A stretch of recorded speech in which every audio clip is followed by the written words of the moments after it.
sabi ni Duterte noon, bangag yan eh. Hindi tayo maniwala. Eh de sige, magsisisi kayo. Ayan, nagsisisi ng tao. So, tapos pipirmahan yung 2026 budget na mas malaki. Kaya nga nagka-galit-galit ang tao.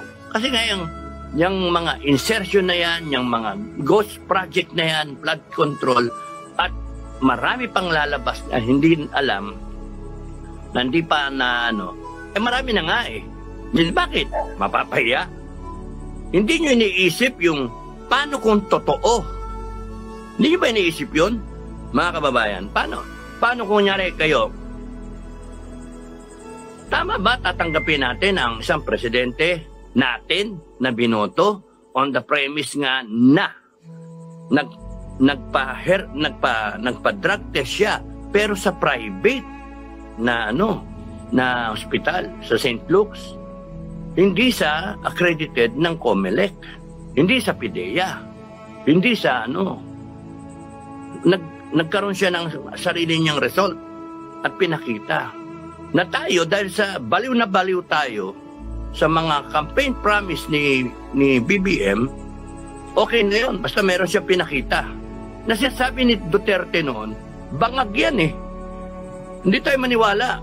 Eh de sige, magsisisi kayo. Ayan, nagsisisi ng tao. So, after 3 years, we find ourselves in a situation na malapit na tayo maggera sa West Philippine Sea. Bagsak ang ekonomiya natin. Pabagsak. Magtuloy-tuloy yan. Pabagsak yan. The worst performing stock market in the world.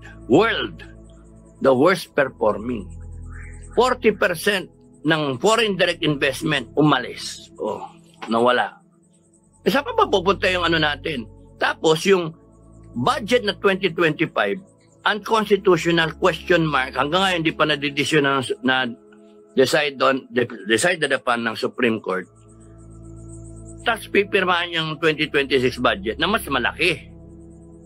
Kaya nga nagka-galit-galit ang tao. Kasi nga yung mga insertion na yan, yung mga ghost project na yan, flood control, at marami pang lalabas na hindi alam, na hindi pa na marami na nga eh. Merong ginto, PCSO, PhilHealth, hanggang hindi pa sinusoli yung 60 billion na sinabi ng korte, soli. Salita siya, susoli. Hanggang yun, wala pa. Tapos nun yung sovereign fund, yung Maharlika fund na kinumbinsi tayo na kinumbinsi. Okay naman tayo. Yay, yay, yay! BBM. And ngayon, yung revelations ni Koch na isa siya sa mastermind. Actually, siya yung mastermind. Nakasama siya dito sa malawakang nakawan natong plunder nato. At yung revelation ni Amy Marcos na sinasabi ng ibang Pilipinong mga PI ay it's a betrayal of the family.